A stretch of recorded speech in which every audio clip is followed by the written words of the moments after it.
Olá! Neste vídeo daremos início a uma comunhão sobre o tema A Minha Graça Te Basta, que é o título da semana 4 da série de mesmo título do Alimento Diário. O ministro da Nova Aliança não é autossuficiente. Na segunda parte da última mensagem vimos que em 1 Coríntios 12, de 1 a 5, antes de falar de dons espirituais e do desenvolvimento de ministérios e operações na igreja, Paulo mostra a importância de invocar o nome do Senhor. Essa prática comprova que, de fato, nossa suficiência vem de Deus, conforme 2 Coríntios 3,5. Em 2 Coríntios 4,7, vemos que somos vasos de barro, porém nele temos um tesouro. Embora nossa estrutura seja simples e frágil como o barro, esse tesouro que é em nós torna-nos preciosos para Deus. Nosso valor não é medido pela qualidade do vaso, mas pelo seu conteúdo. No entanto, precisamos zelar por nosso corpo para que ele se torne um instrumento nas mãos de Deus. Como ministro da Nova Aliança, vivemos para fazer a vontade do Pai. Assim como Jesus não veio à Terra para cumprir sua agenda, mas para fazer a vontade de Deus, conforme João 5,30, nós também devemos empenhar-nos em fazê-la. Não porém pela nossa suficiência ou por ostentação de sabedoria humana, mas pela manifestação de seu poder, segundo 1 Coríntios 2, 1 e 4. A sabedoria humana pode até nos impressionar por algum tempo, contudo ela passa, não é permanente. Mas, quando somos tocados pelo poder de Deus, seu trabalhar permanece em nós. Por essa razão, quando ministramos a palavra ou servimos o Senhor de maneira prática, devemos sentir o peso e a responsabilidade e não pensar que somos autossuficientes. Precisamos reconhecer nossa incapacidade, servindo a Deus com temor e tremor e declarando que dependemos totalmente dele, invocando o seu nome, ó Senhor Jesus. Precisamos restaurar essa prática e aplicá-la em nosso viver, pois essa é uma característica de um ministro da Nova Aliança. Aleluia! Além de reconhecer que sua suficiência vem de Deus, o ministro da Nova Aliança também serve em coordenação com os demais membros do corpo de Cristo. Como membros do corpo, não somos autossuficientes, mas dependemos da mútua cooperação de cada parte, sem pensar de nós mesmos além do que convém, conforme Romanos 12, 3. De acordo com Filipenses 2,3, devemos servir na igreja com humildade, considerando os outros superiores a nós mesmos e não valorizando o prestígio de nossa posição. Louvado seja o Senhor. Nós, que servimos ao Senhor, devemos saber nossa função no corpo e a função dos demais membros que servem conosco. Não estamos sozinhos. E Romanos 12, de 4 a 5, mostra que há muitos membros no corpo e nem todos têm a mesma função. O ministro da Nova Aliança não precisa carregar o peso, a responsabilidade de fazer tudo. No passado, o que esperávamos de um presbítero da igreja era que ele precisava fazer tudo. Porém, até hoje, não encontramos ninguém assim, capaz de fazer tudo sozinho. Não há irmãos autossuficientes. Por causa dessa experiência, provavelmente alguns se sentiram pressionados por ter de fazer muitas coisas. Isso pode ter afetado a autoestima de muitos irmãos, que se retraíram por não se sentirem aptos para servir a Deus. Todavia, caros ouvintes, de acordo com a palavra, nem todos têm a mesma função. Isso significa que devemos servir naquilo que o Senhor nos confiou e permitir que os demais membros do corpo de Cristo realizem outras funções. Não é pelo fato de ser presbítero que você precisa saber ministrar a palavra, administrar o local de reunião da igreja, cuidar da evangelização e de todos os demais serviços práticos. Há irmãos que não possuem o ministério da palavra, contudo são excelentes pastores. Eles não conseguem ministrar através de um púlpito, mas são responsáveis pelo apacentamento de muitos irmãos. Assim, o irmão que profetiza não é melhor que o que pastoreia. Ambos se complementam e formam um time. Se cada um souber sua função e desempenhá-la fielmente, a igreja será grandemente abençoada. Todos ficaremos felizes nas respectivas funções, desempenhando a comissão que foi dada pelo Senhor a cada um de nós. Aleluia! Precisamos ainda aprender a estimar e valorizar os irmãos que servem conosco. Sabemos que possuímos características diferentes uns dos outros, mas um complementa o outro. Quando não soubemos realizar determinada tarefa, precisamos buscar o que tem tal habilidade para realizá-la, a fim de que a igreja seja edificada. Precisamos ir até nossos companheiros e declarar: eu preciso de você para me ajudar em tal tarefa. Não somos rivais, somos companheiros. Por isso não pode haver concorrência entre nós, mas cooperação e unidade. Se aprendermos esses princípios, certamente muitos problemas serão resolvidos e seremos felizes e abençoados. Amém?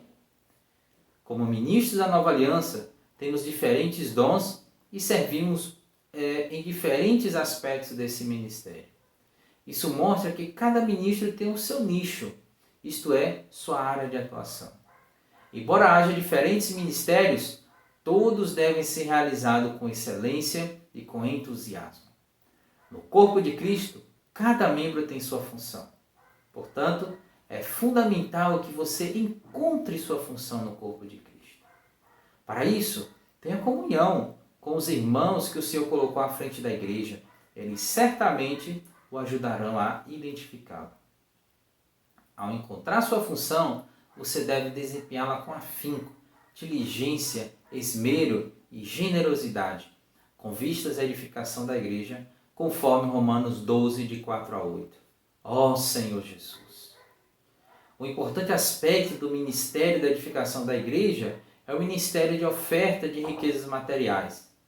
Alguns irmãos possuem esse ministério e cooperam com o Senhor por meio de suas ofertas. Embora muitas vezes não consigam participar das reuniões da igreja por causa de seus negócios, eles têm o desejo de contribuir para a obra do Senhor. O ministério desses irmãos é como os das mulheres que acompanhavam o Senhor Jesus. Eles supriam as necessidades e isso está registrado em Lucas 8, de 1 a 3. Por andarem com o Senhor, elas conheciam suas necessidades e prontamente as atendiam. Semelhantemente, hoje Deus conta com os ministros de riquezas materiais que, por acompanharem de perto o mover do Senhor na terra, prontamente ofertam com liberalidade e generosidade para a obra do Senhor. Por essa razão afirmamos: você não precisa fazer tudo, antes precisa fazer adequadamente o que Deus lhe deu.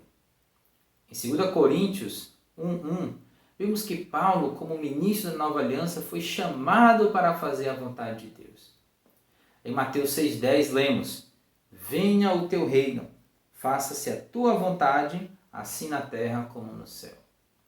Deus não apenas deseja ser o Deus dos céus, mas também o Deus da terra.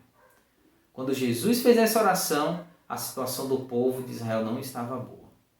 Embora tivesse o templo e os sacrifícios, eles não estavam alinhados com a vontade de Deus. Ainda que o honrasse com os lábios, Mateus 15,8 diz que seu coração estava longe, distante de Deus e endurecido. Foi nessa circunstância que Jesus orou. E por meio de sua oração, contemplamos seu coração, o qual nela fazia a vontade do Pai, conforme Hebreus 10,9, isto é, trazer o seu reino à terra. Igualmente devemos anelar fazer a vontade de Deus, começando por nossa vida, por nossa casa. Aleluia! Ao servir no ministério da Nova Aliança, devemos sempre declarar que dependemos totalmente do Senhor, invocando o seu nome. Isso é importante para que nosso serviço seja em conformidade com a vontade de Deus e não com a nossa vontade. Sendo assim, segundo podemos ler em Mateus 7, de 21 a 23, a questão não é fazer muitas coisas para Deus, mas fazer tudo de acordo com sua vontade, que é um requisito para entrar no reino dos céus. Deus está interessado em nós e não em que façamos suas coisas, antes que dependamos dele em tudo o que fizermos. Deus está mais interessado em formar pessoas corretas para fazer a obra correta. Para ele, importa mais o que somos do que o que fazemos. No Antigo Testamento houve um período em que o povo de Israel foi escravizado no Egito. No estalar de dedos, Deus poderia resgatar o povo daquela condição. No entanto, ele quis produzir uma pessoa para realizar essa tarefa e levou 80 anos para prepará-la para essa missão. Por isso, antes de fazermos alguma coisa para Deus, deixemos primeiramente que Ele trabalhe em nós. Finalmente, consideremos a experiência de Paulo e Silas registrada em Atos 16, de 6 a 10, quando partiram para realizar uma obra missionária. Eles tentaram ir para a Ásia, porém foram impedidos pelo Espírito. Depois tentaram ir para a Bitínia, todavia o Espírito de Jesus não o permitiu. Se eles tivessem insistido em ir para essas regiões para fazer a obra de Deus, o próprio Deus não reconheceria tal obra, pois não estaria de acordo com sua vontade. Após acatarem o que o Espírito determinara, Paulo e Silas partiram para Troade e em seguida partiram para a Europa, onde se lhes abriu uma porta para o Evangelho conforme a vontade de Deus. O ministro da Nova Aliança, portanto, segue a direção do Espírito para fazer a vontade de Deus. Louvado seja o Senhor. No Evangelho de Mateus, temos o registro de duas passagens mais memoráveis do Senhor Jesus, o momento em que sua humanidade nos é exposta de maneira marcante. Leamos Mateus 26, 36 e 37. Em seguida, foi Jesus com eles a um lugar chamado Getsêmani e disse a seus discípulos: assentai-vos aqui enquanto vou ali orar. E levando consigo a Pedro e aos 2 filhos de Zebedeu, começou a entristecer-se e a angustiar-se. Naquela ocasião, Jesus experimentou uma profunda depressão.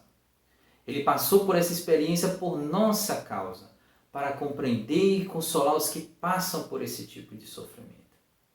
A expressão angustiar-se no original grego denota um grau máximo de depressão. O Senhor Jesus experimentou esse nível de sofrimento para entender o que sentimos e poder encorajar-nos. Que graça ter um Senhor assim que nos compreende.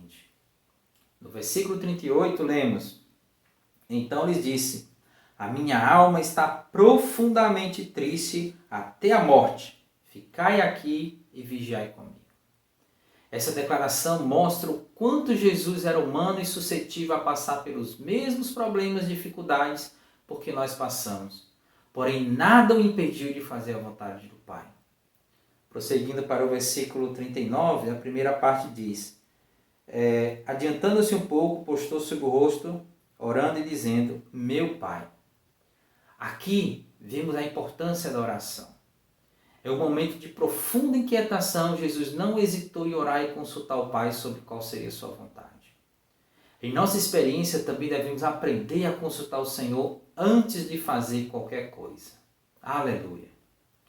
A oração exata de Jesus foi a seguinte: meu Pai, se possível, passe de mim este cálice.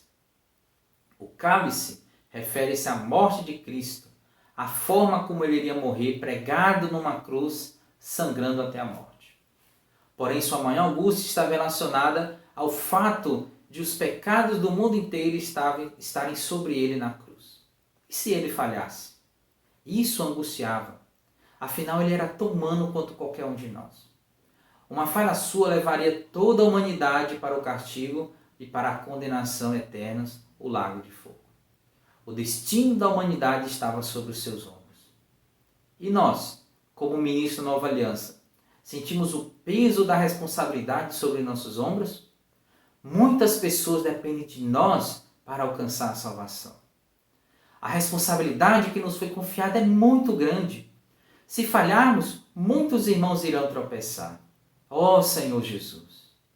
Ao concluir sua oração em Mateus 26, 39 e 42, Jesus deixou-nos um modelo. Ele não insistiu para que seu pedido fosse aceito, antes entregou nas mãos do Pai para que fosse feita a vontade do Pai. Amados ouvintes, devemos seguir o mesmo exemplo do Senhor e confiar nossa vida ao Pai, ciente de que Ele fará o melhor por nós. Muitas vezes, mesmo servindo o Senhor com todo amor, empenho e excelência, sobrevêm situações difíceis, como doenças sérias e graves em nós ou em pessoas muito próximas de nós. Isso representa um cálice de amargura para nós, e como servos fiéis e que estão dispostos a fazer a vontade do nosso amado Pai, nos dispomos a beber esse cálice para que o nome do Senhor seja glorificado. E nesses momentos as orações são vitais para sermos sustentados e guiados conforme sua vontade. Aleluia. Em João 4, 31 a 34, lemos outra passagem dos Evangelhos onde percebemos que Jesus estava focado em fazer a vontade de Deus, que estava acima até mesmo de suas necessidades físicas mais básicas, como comer. Esses versículos vemos que a saciedade do Senhor se dava quando a vontade de Deus era realizada. Essa deve ser também a comida de um ministro da nova aliança. As passagens de João 5, 36, 38 mostram que, enquanto estava na terra, Jesus não fazia sua própria vontade, e sim a vontade daquele que o enviava. E no Evangelho de João, capítulo 17, versículo 24, lemos: Pai, a minha vontade é que onde eu estou, estejam também comigo os que me deste, para que vejam a minha glória que me confiaste, porque me amaste antes da fundação do mundo. A vontade do Senhor é que estejamos onde Ele está. Assim como o Filho foi glorificado, Deus também quer introduzir-nos na glória, isto é, nele mesmo. Que possamos compreender a vontade de Deus, conforme Efésios 5:7, permitindo que Ele trabalhe em nós até tornarmos semelhantes a Ele, em vida e natureza, e aptos para participar da sua glória. Aleluia! O ministro da nova aliança é uma pessoa também segundo o coração de Deus. Em Atos 13, 22, vemos que Davi era um homem segundo o coração de Deus e que estava alinhado com sua vontade. Semelhantemente, no Novo Testamento, temos o exemplo de Paulo e Silas, que já mencionamos, que por serem sensíveis ao Espírito, perceberam qual era a vontade de Deus e a cumpriram. Eles eram homens segundo o coração de Deus. Em Romanos 12, 2 está escrito: E não vos conformeis com este século, mas transformai-vos pela renovação da vossa mente, para que experimenteis qual seja a boa, agradável e perfeita vontade de Deus. Aqui nos mostra, primeiramente, que não devemos seguir os padrões deste século. Depois, como provar, isto é, experimentar a vontade de Deus. Mas como saber qual é sua vontade? Constantemente somos confrontados com situações em que precisamos tomar decisão e não temos clareza da vontade de Deus. Devo me casar ou não? Mudar de cidade ou não? Será que devo largar tudo para servir o Senhor em tempo integral? Esses são exemplos de decisões que tomamos e que afetam toda a nossa vida. Às vezes, alguns sinais são úteis para indicar a decisão que devemos tomar, mas nem sempre são perceptíveis. Existem pelo menos 4 dicas importantes de checagem que nos ajudarão a identificar a vontade de Deus. Primeiro item, devemos considerar a unção, pois a vontade de Deus está sempre em conformidade com a unção. Quando estamos diante dela, sentimos a unção mover-se em nosso interior, dando-nos uma sensação de vida e paz. O segundo item é a família. Alguns jovens, por exemplo, que moram com os pais, são despertados para servir o Senhor em tempo integral. Contudo, essa é uma decisão que requer a aprovação dos pais. Se você sente que tem aprovação do interior da unção, precisa orar: Senhor, se esta for tua vontade, meus pais têm que aprovar. O mesmo princípio se aplica para os que são casados, que já constituíram família.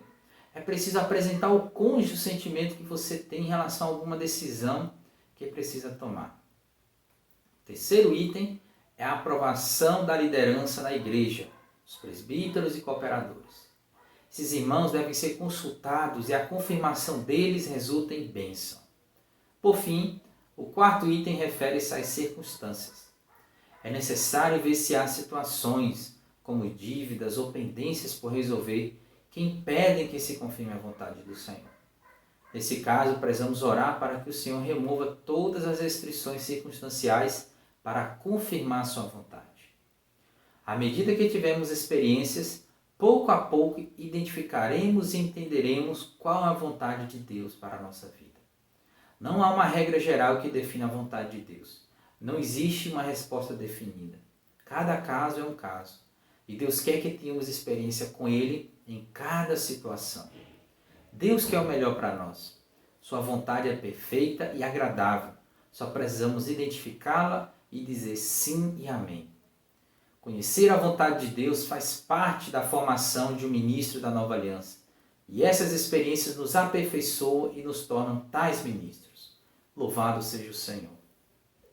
Nosso galardão, isto é, o prêmio de reinar com o Senhor Jesus no reino milenar, está diretamente relacionado à vontade de Deus. No trecho de Hebreus 10, 35 a 39, somos ajudados em algumas questões importantes. Primeiramente, vemos a necessidade de ter uma boa consciência diante de Deus para que tenhamos ousadia e não nos sintamos envergonhados diante dele. Por essa razão, devemos esforçar-nos sempre para cumprir sua vontade, pois dela depende a nossa herança. Não podemos retroceder, mas precisamos avançar em direção a esse prêmio. Por isso, como ministro da Nova Aliança, cativos de Cristo, diariamente devemos apresentar-nos a Ele e dizer: eis-me aqui estou, ó Deus, para fazer a Tua vontade. Ó Senhor Jesus. Vamos encerrando aqui a primeira parte dessa mensagem e daremos continuidade no próximo vídeo. Lembre-se de deixar seu comentário, seu like e compartilhar esse conteúdo com seus conhecidos. E caso ainda não seja inscrito no nosso canal, inscreva-se, ative as notificações para você ficar sabendo quando novos vídeos forem lançados. Fica com Deus e abraço.